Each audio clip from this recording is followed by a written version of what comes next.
पौधारोपण करने के लिए, पौधा लगाने के लिए हम खड्डा खोद रहे हैं। यहाँ पे हमारे सुनील जी हैं, वो खड्डा खोद रहे हैं।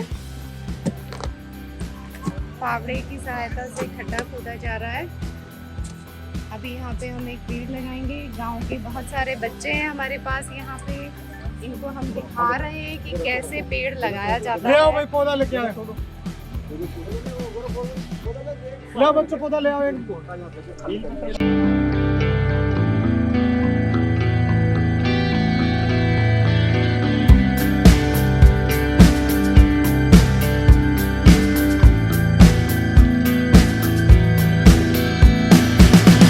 ये बेलपत्र का पौधा है, इसको हम अभी लगाने जा रहे हैं। आप इसको पकड़ के रख सकते हैं।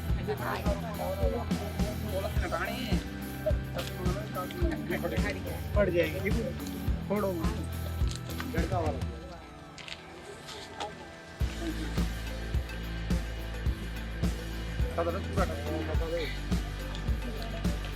निकल जाएगी।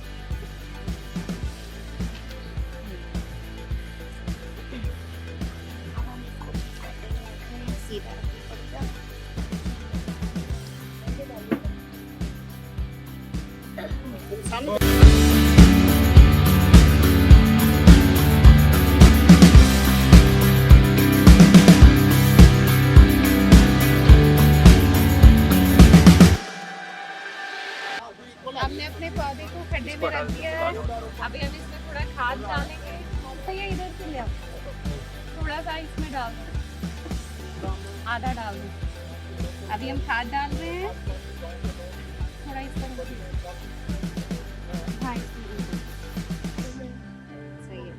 बस अब बच्चों सारी मिट्टी भरो। सब लोग थोड़ा थोड़ा मिट्टी डालो, सब बच्चे हाथ से। हाँ चलो, शाबाश, वेरी गुड। जो बताओ हमको पौधे की क्यों जरूरत है? पेड़ पौधे क्यों चाहिए हमको? बताओ बताओ बताओ। देखो, पेड़ पौधों से हमको ऑक्सीजन मिलती है, छाया मिलती है, और बारिश भी ज्यादा इन्हीं के कारण होती है। जहाँ ज्यादा पेड़ पौधे होंगे वहाँ बारिश भी ज्यादा होगी। तो हम इनसे जानते हैं, ये इनका फार्म है, तो इनके बारे में पहले थोड़ा जानते हैं। आपके बारे में बताइए सर कि आपका नाम क्या है, किस आप का जो रेजिडेंशियल है वो यहाँ पर है, या किस पर्पज से आपने इस प्लेस को लिया है, थोड़ा हमें आइडिया इसके बारे में बताइए, दैट हम हमारे दर्शकों को बेहतर जानकारी दे पाएँ आपकी इस प्लेस के बारे में। हाँ जी। मेरा नाम सुनील चौधरी है।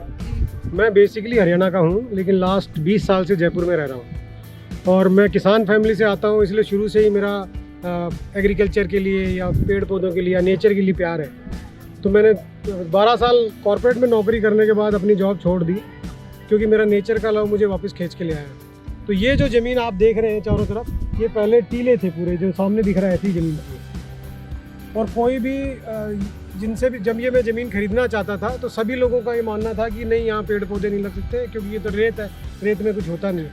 लेकिन तो फिर कैसे आपने इसको इतना प्रोडक्टिव बना लिया? इसके पीछे क्या कारण रहा, वो थोड़ा सा हमें आप ब्रीफ कीजिए, ताकि अगर कई लोगों के संपर्क में ऐसी जगह आती तो वो भी आपके इस आइडिया का यूज कर सके। तो थोड़ा सा हमें इसके बारे में बताइए। देखिए, जो हमारा किसान है ना, वो कम पढ़ा लिखा है, तो बल्कि खेती में वही लोग रह गए हैं जो पढ़े लिखे नहीं है, और यही हमारे देश की दुर्भाग्य है। खेती की नॉलेज या ज़मीन की नॉलेज नहीं होने के कारण वो उस ज़मीन का अच्छे से यूज़ नहीं कर पाते। जिस ज़मीन को लोग रेतीली कह के और इसको इंटरेस्ट नहीं ले रहे थे या इसको खेती के लायक नहीं समझ रहे थे, एक्चुअल में उस ज़मीन में इतना पानी है, क्योंकि पीछे पहाड़ है और पहाड़ के साथ में टीले हैं। तो जो पहाड़ का जितना भी बारिश का पानी होता है, टीले उसको वैसे ही सोख लेते हैं। और नीचे पत्थर है पहाड़ का, जो पहाड़ लंबे नीचे बहुत दूर तक चलता है। तो जो पहाड़ और रेत के बीच में पानी रह गया, वो इतना मीठा पानी है जो फसल के लिए बेस्ट है। तो ये चीज़ ही हमने समझी। यहाँ का पानी का TDS 175, आपके RO के वाटर का TDS होता है 125 या 150। तो ये RO के पानी जैसा पानी, लेकिन इसमें मिनरल्स भी हैं। तो इसमें इसके कारण, और ये ज़मीन जो रेतीली ज़मीन होती है, इसमें पेड़ बहुत अच्छे उगते हैं, क्योंकि जड़ों को फैलने के लिए बहुत जगह होती है। तो सर, आपने किस तरह के पेड़ों को यहाँ लगाया है, थोड़ा उनके बारे में बताइए, और किस पर्पज से उन पेड़ों को यहाँ लगाया है वो भी थोड़ा हमें बताइए। जी देखिए, शुरुआत में क्योंकि मुझे भी इतनी नॉलेज नहीं थी, मैंने यहाँ पे सारी तरह के पेड़ ट्राई किए। यहाँ मैंने आम लगाए, अमरूद लगाए, पपीता लगाया, अनार लगाया, नींबू लगाया, कीनू लगाया, चीकू लगाया, सेब का पेड़ भी लगाया और आंवले लगवाए। यहाँ पे सारे पेड़ बहुत अच्छी ग्रोथ लेते हैं, स्पेशली जामुन और आम। क्योंकि जामुन और आम की जड़ें वो नीचे बहुत गहराई तक जाती हैं, तो उनको नीचे गहराई तक जाने की स्पेस चाहिए, और इस ज़मीन में वो स्पेस बहुत अच्छी है, इस वजह से उनकी ग्रोथ अच्छी रहती है। वैसे यहाँ पेड़ों में जितने भी पेड़ हमने अभी तक ट्राई किए सब बहुत अच्छे ग्रोथ है। ये आप देख रहे हैं, ये 1 साल के पौधे हैं, ये इधर देख रहे हैं 3 साल के पौधे हैं, और इनमें 1 साल से फ्रूटिंग आ रही है सब में। अभी आप देखेंगे छोटे छोटे पौधे हैं उधर किन्नू के, लेकिन उनमें देखिए कितने फल लगे हुए हैं। तो बेसिकली इस ज़मीन में पानी अच्छा है, ज़मीन अच्छी है, तो बेसिकली मेरा यहाँ पे विचार है कि क्यों ना हम एक ऐसी जगह बनाएं कि शहर के लोग आके रुक सकें। तो मैंने इसको एक मिक्स प्लान बनाया कि एग्रीकल्चर भी होगी, प्लांटेशन भी होगा, और यहाँ पे एक अच्छी कॉटेजेस बनेंगे, तो लोग आके नेचर की गोद में 5-6 दिन, जैसे कोरोना में लोग फ्लैट में घुट गए थे, वो लोग यहाँ रहेंगे, कोरोना में स्प्रेड नहीं होगा, क्योंकि हम कॉटेज बहुत दूर दूर बनाएंगे, तो आप होटल में रुकते हैं। ये आइडिया आपको कैसे जनरेट हुआ कि हमें कॉटेज बनानी चाहिए? बिकॉज क्योंकि यहाँ तो कोई ऐसी जगह है ही नहीं, जंगल ही जंगल है, पहाड़ ही पहाड़ है, और बिहड़ जैसा दिख रहा है अभी। तो आगे क्या होता है ये किसी को नहीं पता, तो इसके पीछे आप क्या अपना विजन रख रहे हैं, थोड़ा सा उसके बारे में बताइए कि क्या आपका ओवरव्यू है उसके बारे में। देखिए, आज के दिन में शहर जो है वो कंक्रीट के जंगल हो गए हैं, और जो शहर में रहने वाले लोग हैं वो इतना घुट गए हैं शहर में कि वो शहर से बाहर जाना चाहते हैं। नॉइस पॉल्यूशन है, एयर पॉल्यूशन है, तो उस वजह से जब यहाँ वो लोग आते हैं तो उनको बहुत सुकून मिलता है। यहाँ उनको अगर वो 1 हफ्ते में या 1 महीने में 2 दिन 3 दिन भी गुजार जाते हैं तो 1 महीने के लिए रिचार्ज हो जाते हैं वापस, तो वो उस लाइफ को झेल सकते हैं। बैलेंस बनाना जरूरी है ज़िंदगी में, तो ये बैलेंस आउट करेगी उन लोगों को जो कि बड़े शहरों में रहते हैं, पॉल्यूशन में रहते हैं, तो यहाँ आके उनको शांति मिलेगी।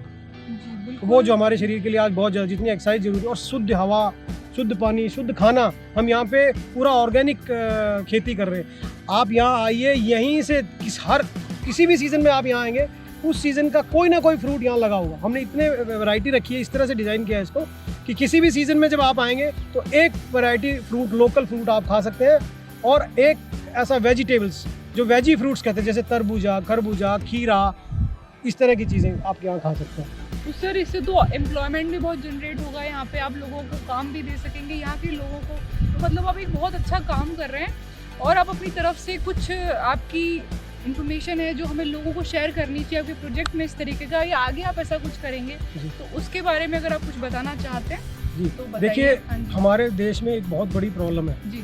जब भी कोई हम जैसा पढ़ा लिखा इंसान कहीं अपना पूरे ज़िंदगी की मेहनत की कमाई ला के और इस तरह एग्रीकल्चर में कुछ करना चाहता है, तो उस आसपास के गांव के लोगों में कुछ ऐसे लोग जो कि वो आसपास के जो अनपढ़ लोग, उनको थोड़ा भड़का देते हैं कि ये लोग जो आ गए हैं तुम्हारे, और ये तो तुम यहाँ ज़मीन ले लेंगे, ये ले लेंगे और तुम्हें नुकसान करेंगे। जबकि हमारे आने से उन लोगों को बहुत सीखने को मिलता है, तो आसपास के किसान भी हमें फॉलो करते हैं। तो ऐसे लोगों को थोड़ा सा पॉलिटिकल जो लोग इसमें इन्वॉल्व हैं, वो लोग थोड़ा डिस्टर्ब करते हैं, क्योंकि वो हर पॉलिटिकल आदमी चाहता है कि जब आप ऐसा कुछ कर रहे हैं तो उनको कुछ मिले। मुझे ये नहीं समझ में आता, जब वो कोई योगदान नहीं कर सकते तो हमसे क्या चाहते हैं, वो हमसे कोई चीज़ लेना क्या चाहते, तो वो बार बार अड़ंगे अड़ाते हैं। लेकिन क्योंकि मैं किसान हूँ और जाट फैमिली से हूँ। आपको तो ये जो आपने विजन, इतना बड़ा प्रोजेक्ट आप सोच रहे हैं, तो आपको तो काफ़ी दिक्कतें आई होंगी।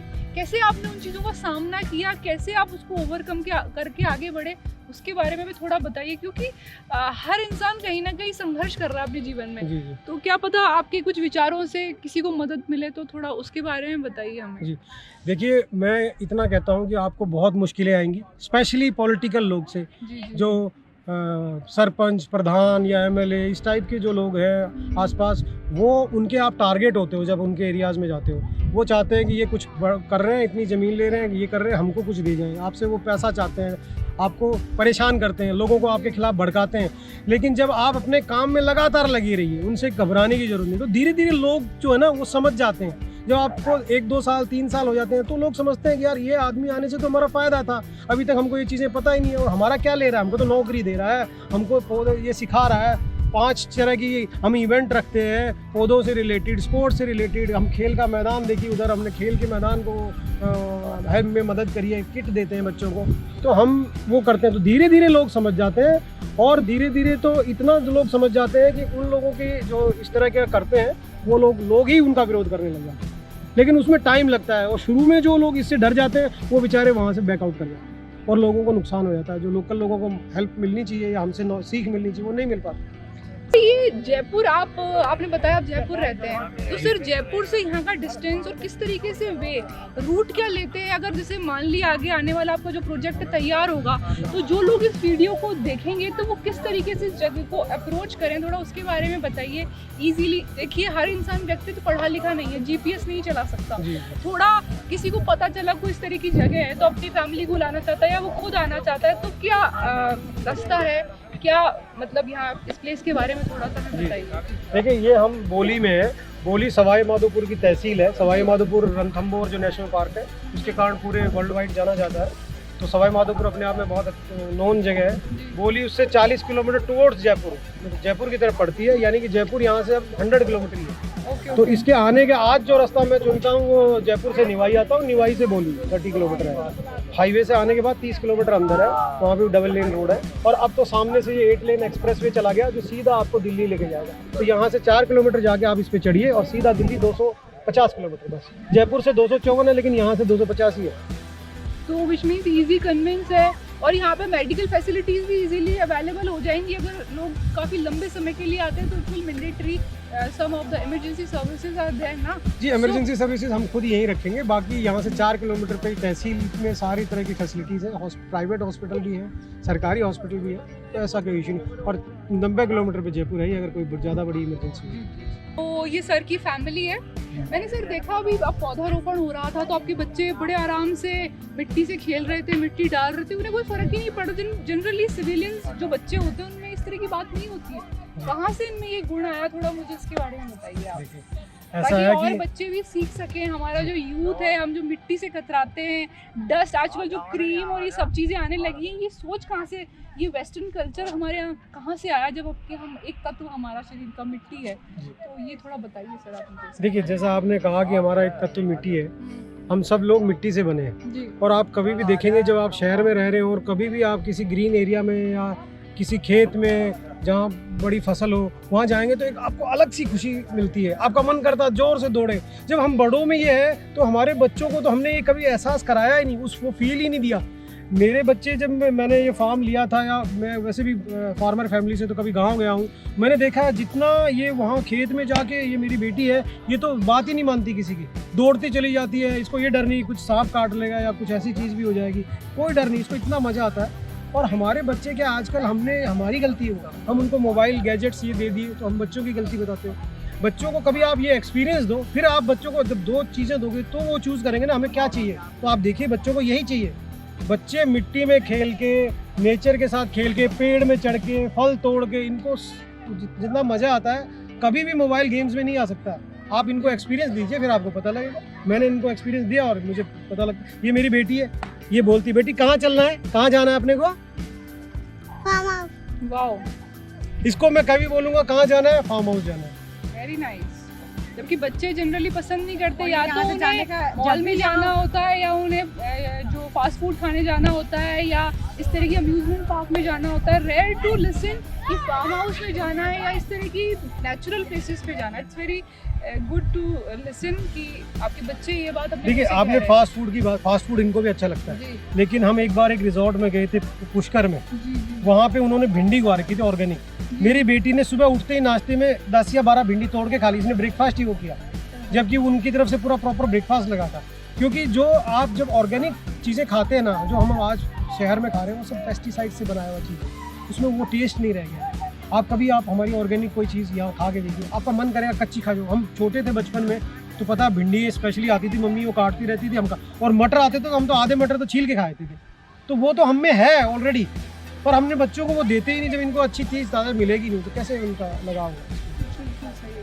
तो ये मैम है, तो मैम आप बताइए, आपके बच्चे जब भी फार्म हाउस पे आते हैं क्या आपसे शेयर करते हैं, क्या साझा करते हैं कि भाई ये अच्छा लगता है या ये करना अच्छा लगता है यहाँ पे? कुछ थोड़ा सा बताइए मुझे कि आपके बच्चों का क्या एक्सपीरियंस है, एज अ मदर आप क्या अनुभव करती हैं? जब मैं यहाँ आती ना, ये मेरे पास भी नहीं बैठते सब। मतलब आप बड़े मजे से रहती हैं यहाँ आने के बाद? रहती हूँ, और ये दोनों पूरा फार्म हाउस में घूमते रहेंगे, मेरे पास भी नहीं आएंगे, जरूरत ही नहीं, जरूरत ही नहीं। और जब चलने का नाम लेंगे तो इनका मुंह छोटा सा हो जाएगा कि नहीं, हमको घर नहीं जाना, यही रहना। ये बहुत ही अच्छी बात आपने बताई है, क्योंकि आजकल के दौर में बच्चों को या तो फ़ोन चाहिए या उन्हें मम्मी पापा नहीं चाहिए एटलीस्ट। ये यहाँ बहुत पे कम आते सुनने हैं, को मिलता दोनों है। खेल लेते प्रकृति हैं। तो शायद मैंने नहीं सुना किसी बच्चे से, it's to be very honest to listen, कि नहीं मैंने किसी को सुना। तो अगर ऐसा आपके बच्चे कर रहे हैं तो आप बहुत लकी एंड ब्लेस्ड हैं, I am thankful to God as well कि इस तरह की परवरिश आप अपने बच्चों को दे रहे हैं। और सर मैं ये जानना चाहूँगी कि आप जैसे ऑर्गेनिक की बात कर रहे थे, तो क्यों ना आप इस तरह की विधा को और प्रचार करें ताकि आप जैसा यूथ और हार्डवर्किंग लोग आपसे जुड़ सकें और इस प्रोजेक्ट को और बड़ा कर सकें, ताकि एक सीमित दायरा होता है जब हम अकेले करते हैं, जब हम यूनिटी में करते हैं तो हम और डाइवर्सिफाई वे में इस चीज़ को जोड़ पाते हैं। तो सर आपका ऐसा क्या कुछ विचार है आगे के फ्यूचर में कि लोग इस चीज़ का फ़ायदा उठा पाएँ? बच्चे तो उठाए रहे, आज बहुत सारे पेरेंट्स, आपको तो ये वजह पता थी कि बच्चों को ज़रूरत है, पर कई पेरेंट्स ऐसे हैं जिन्हें पता नहीं है, तो उनके लिए कुछ आप विचार रखते हैं आपके दिमाग में, या आगे फ्यूचर में कुछ है आपके दिमाग में? देखिए ऐसा है, मैं जब ये यहाँ स्टार्ट किया इस गांव में तो बहुत सारे लोगों को लगा कि जैसे मैं कुछ कमर्शियल कर रहा हूँ। होता है लोगों को कि यार ये कोई शहर से बड़ा सेठ आ गया है और ये पता नहीं क्या ऐसा चुपचाप करेगा, बड़ा पैसा बना लेगा। मैं यहाँ पे पैसा छोड़, कॉर्पोरेट की जॉब छोड़ गया हूँ इस धूप में। मेरा मकसद ये है कि आप लोगों को कहो ना तो लोग यकीन कम करते हैं, आप उनको करके दिखाओ। तो अभी जब मैंने यहाँ बता रहा हूँ आपको, मैंने बताया था कि ये रेतीली ज़मीन थी, लोग कोई खेती नहीं करते थे, होती नहीं थी, तो मैंने जब यहाँ सारे पौधे, हर तरह के पौधे लगे हैं, तो अब गांव के लोगों को लगा कि यार ये लगा सकते हैं तो हम क्यों नहीं लगा सकते। और मेरा ये विचार है कि जब मैं ऑर्गेनिक खेती, अभी ऑर्गेनिक का नाम गाँव में लेता हूँ ना, वो सोचता है फसल कम होगी, उनके बाजार में बहुत सारी दिक्कतें हैं, उनको लगता है प्रॉब्लम ही प्रॉब्लम है। तो जब मैं यहाँ ऑर्गेनिक कर रहा हूँ और आगे तक करूँगा और उससे मैं फ़ायदा उनको लोग देखेंगे, क्योंकि वो काम करने तो आते हैं, बहुत सारे लोग गाँव के भी आते हैं यहाँ फैक्ट्री में। तो जब वो ये देखेंगे कि भाई इससे फ़ायदा है और इससे फसल अच्छी हो सकती है और ज़्यादा दाम में भी बिक सकती है, तो वो लोग अपने आप उस पर चले जाएंगे। तो मुझे लगता है कि किसी को बताने से अच्छा है जब वो खुद एक्सपीरियंस करता है, वो बेस्ट चीज़ होती है। और गाँव के लोगों को मेरा पूरा विचार है, जब जो बीज मैं लाऊँगा, जो चीज़ें मैं यूज़ कर रहा हूँ, जो टेक्निक्स यूज़ कर रहा हूँ, वो उनको मैं बताऊँगा तो उनको भी फ़ायदा होगा, तो अच्छा है, उनकी इनकम भी बढ़ेगी, गांव उन्नत होगा, बहुत अच्छी बात है। अब इसमें एक ही जो सबसे बड़ी इशू आती है, वो आती है जो यहाँ के लोग पॉलिटिकल लोग हैं, उनको बड़ी इशू रहती है। उनको लगता है कि यार पता नहीं ये वो लोगों को थोड़ा भड़काते हैं। तो हमारा अभी ये है कि भाई लोग खुद एक्सपीरियंस करें, वो जज करें क्या अच्छा है क्या बुरा है उनके लिए, और जैसे ही लोगों को जैसा होगा तो और लोगों को हम सिखाएंगे। फिर हम यहाँ पे फार्मर्स जो है ना ग्रुप बना सकते हैं, बिल्कुल, हम आप सब लोग एक अवेयरनेस साथ फैला हाँ, सकते हैं, उनको आप जागृत कर सकते हैं, उन्हें पता नहीं है, उन्हें नॉलेज नहीं, तो आप उनको अवेयर कर सकते हैं, उनकी आने वाली जनरेशन को अवेयर कर सकते हैं कि उनका शोषण ना हो। और आप जैसे लोग जैसे कह रहे हैं कि पॉलिटिकली उनका शोषण होता है, तो वो ना हो।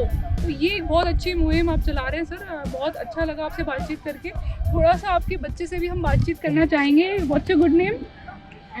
ओके अंगद, तो थोड़ा सा बताइए क्या आप मजे करते हैं आने के बाद, और क्या आपने अपने पापा से सीखा, क्या आपने अपनी मदर से सीखा? कि मेरे को इधर आते ही ना बहुत मन होता है खेलने का, और फिर मैं खुद को रोक ही नहीं पाता, और फिर मैं सबसे पहले जाके स्विमिंग करता हूँ, और फिर मैं खेलता हूँ और घूमता हूँ। तो यहाँ स्विमिंग पूल भी है आपके यहाँ पे? हाँ, वेरी नाइस। ओके, और बताइए।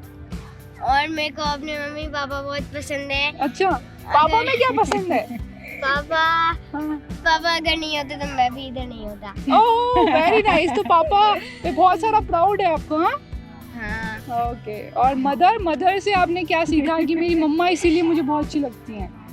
हाँ, कि वो मुझे खेलना सिखाती हैं, और वो चाहती हैं कि ना मैं अच्छा ही रहूं और ये मोबाइल गेम से नहीं खेलूं, तो फिर उसके लिए मैं उनको फिर मैं पापा जैसा बनूं और जो लोग परेशान हैं मैं उनकी मदद करूं, ऐसा कुछ ना? It's very nice. तो देखा आपने कितनी की तबीयत भी ठीक नहीं थी, ओके आया है कि नहीं मैं बताऊंगा।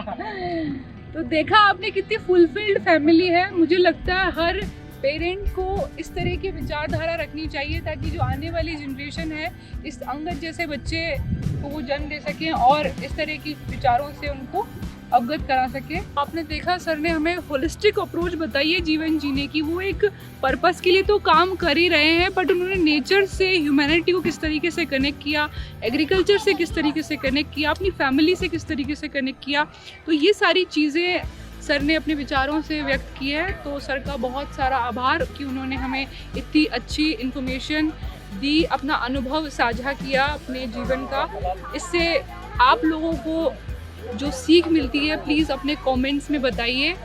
Thank you. थैंक यू, आप लोगों ने मुझे मौका दिया और मेरी बात लोगों तक पहुंची। बहुत सारे लोग इससे नेचर की तरफ आएंगे और ये लोग आएंगे तो हमारी जो खेती में आज इतनी प्रॉब्लम सब दूर हो जाएंगी।